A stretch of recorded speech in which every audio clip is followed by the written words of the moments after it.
Siya yung wedding coordinator. Hi, I'm Virgo. Hi, Miss Virgo, if you don't mind. I'm Charles X. Pero, don't you worry. That was 3 years ago. Matagal na yun. Ano ba yan, Besh? Ba't ka pumayag na yung wedding planner niyo is yung ex ng fiancé mo? Sure ka ba na mahal ka niya? Sana ako na lang ulit. Kasi sobrang mahal po kita eh.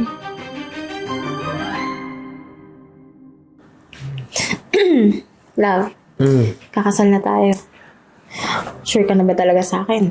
Love, anong klaseng tanong yan? Ha? Sure ka na ako na talaga yung gusto mong pakasalan? Kaya nga ginagawa ko lahat, di ba? Speaking of ginagawa, Love, yung nakonta ko na wedding planner, nag-back out eh.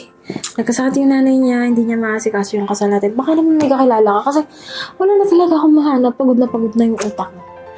Love, may kakilala ko. Sobrang kakilala ko siya. Okay na yan. Okay na yan. Huwag na tayo maghanap ng iba. Huwag na tayo maghanap ng magaling. Okay na yan. Love, kaya lang... Love, wala na tayong time. Okay? Kapag naghanap na tayo, ang lapit na ng kasal natin. So, okay na yan. Love, si Aya nga pala. Siya yung wedding coordinator. Hi, I'm Virgo. Hi. And siya yung maid of honor ko, si Eden. Hi po. Hi. Eden, ba't may dala ka pa ng laptop? Ay, kasi nandito na lahat yung ni-research ko about sa wedding plan nyo. So, ba't pa kasi kayo kumuha? Magkakagasto na naman kayo. Di ba nagtitipid kayo? Okay lang yan, pasok naman sa budget. By the way, bago tayo magsimula sa presentation ko, para wala tayong ilangan dito, Miss Virgo, if you don't mind, I'm Charles X. Pero, don't you worry. That was 3 years ago. Matagal na yun. So, wala na. Love, wala na eh. Wala na tayong time eh. Wala na rin akong maisip kung sinong tatawagan. Maraming lahat busy ngayon eh. Kaya siya na lang yung naisip ko talaga. Hindi. Huwag ganyan. Wala akong tiwala. Di ba sabi ko, ako na lang yung magagawa ng plano. Kumuha pa kayo. Ex pa. Eden, okay lang. Okay lang. May tiwala ako kay Charles. Thank you. Okay.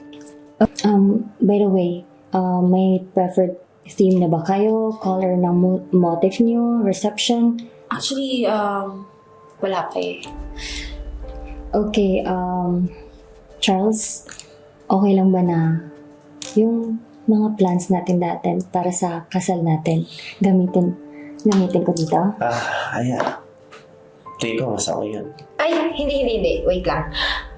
Kasi sa research ko, meron ako nakita yung favorite color ang gagawin nating motif. Yung yellow-green, di ba? Favorite color mo yon. Tapos purple. So match na match, di ba? Parang mga pang...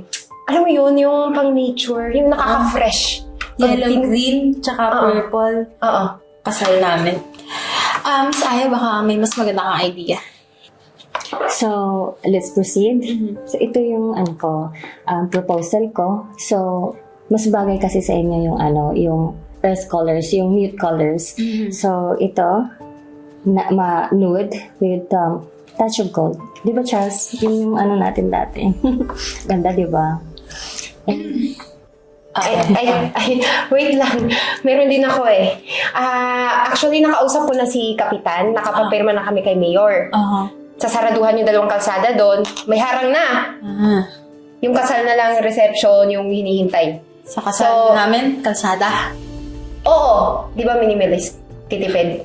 So, pwede. Kasi, tsaka na lang yung kalsada pag piyesta na lang, ha? Yeah, so itong napili kong reception, bagay ito sa inyo, lalong-lalo na sa theme nyo at motif nyo. So, actually, gusto kong puntahan yung reception ng wedding nyo at isasama ko sana si Charles kung okay lang. Kasi, Okay lang. Mas mabuti kasama ako para, di ba, makita ko na. Sasama din ako.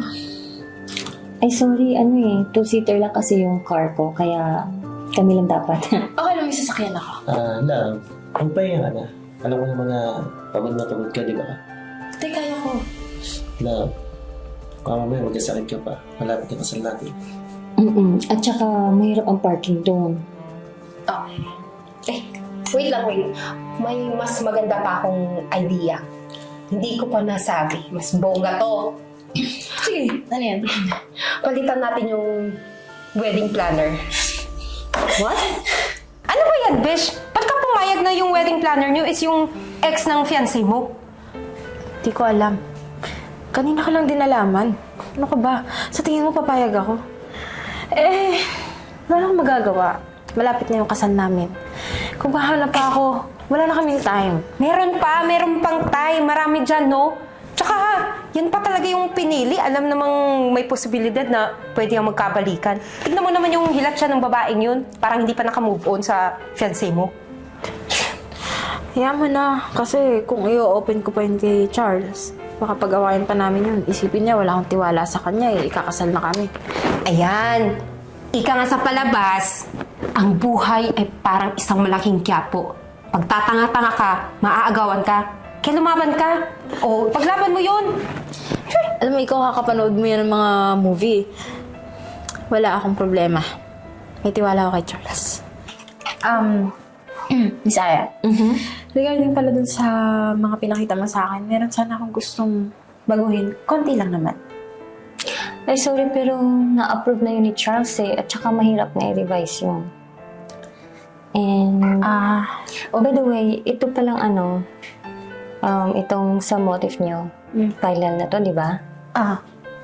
And wala nang babaguhin na gusto mo pa kasi hindi na pwedeng pabago-bago tayo. Napag-usapan na natin to eh. At saka okay na kay Charles. Pag-usapan natin, napag-usapan niyo ni Charles.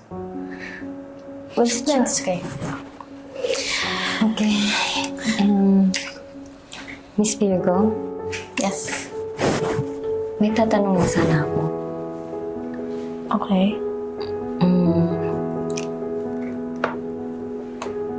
Sure ka na ba kay Charles?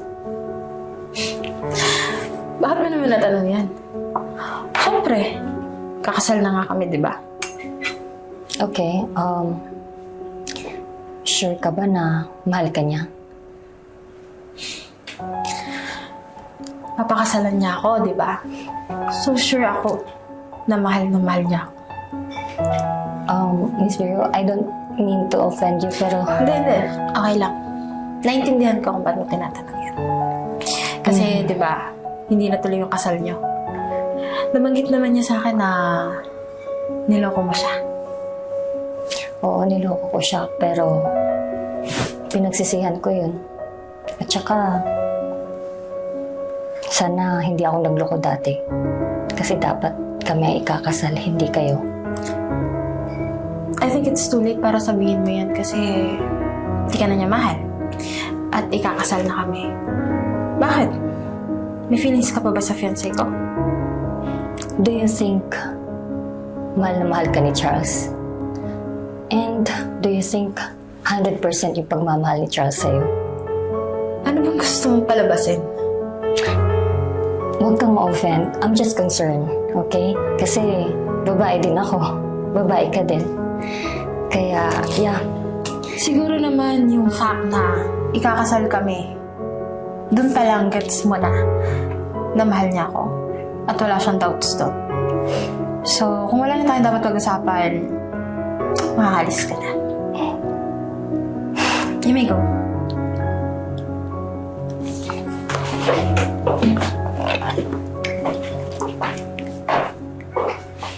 Aya, ba't ka nga pala dumaan dito? Kaalis lang ng fiancé ko. Hindi naman si Virgo yung pinunta ko dito eh. Bakit, Aya? May problema ba sa budget namin? Actually, Charles, pumunta ako dito para pag-usapan natin yung sa atin. Aya, matagal lang tapos yun eh. Tsaka, wala na yun. Kakasal na rin ako eh. Charles, kasi yung paghiwalay natin, wala pang formal na closure. Tsaka Charles, mahal na mahal pa rin kita eh. Pinagsisihan ko yung ginawa ko dati. Aya, mahal naman kita eh. Actually nga, di ba dapat tayo ikakasal? Pero ang ginawa mo, niloko mo ko, Aya. Charles, pwede bang ako na lang? Sana ako na lang ulit. Kasi sobrang mahal pa kita eh. Love, Hindi pwede. Tsaka bakit di ka makasagot? Bakit di mo masabi sa kanya na hindi pwede? Kasi mahal mo ko, na ikakasal na tayo, ako yung pinipiling. Bakit hindi mo masagot? Ikaw, sa tingin mo mahal ka pa ni Charles? Oo. Kami dapat ay kakasal eh. Kaso sumingit ka. Hindi ako sumingit, iniwan mo siya, niloko mo siya. Ay, hindi siya tama para mag-stay sa katulad mo manloloko. Inagaw mo sa akin si Charles, Virgo. Wala akong inaagaw sa'yo. Ako yung bumuo sa kanya. Niloko mo siya. Ngayon, anong karapatan mo? Anong karapatan mo? Galahin kami! Niloko ko si Charles dati pero pinagsisihan ko yun. Magsisi ka! Magsisihan mo hanggang dulo! Kasi wala kang magagawa na ikakasal kami at ako ang mahal niya! Ikakasal kayo pero mahal pa rin ako ni Charles. Ako pa rin ang mahal Kaya ka. tama na! Pwede ba? Yung sa atin tapos na yun. Sinabi ko na, di ba? Tapos na ba talaga, Charles? Oo, Aya. Minahal kita. Minahal kita noong buong buo ako. Pero siya, minahal niya ako nung wasak na wasak ako. Kaya pwede ba, Aya? Umalis ka na. Alam mo, alam kong meron pa akong parte dyan. Tama na! Tama na! Tapos na kayo! Ano mo hindi mo naiintindihan? We'll see. Love, huwag mo nang pagdadaan yung pagmamahal ko sa'yo. Mabuti pa. Huwag na natin planuhin itong kasal na to. Gusto mo, ngayon, magpakasal na tayo. Pwede naman, di ba? Kahit sa West lang. I'm sorry. I'm sorry, hindi ako nagtiwala sa'yo.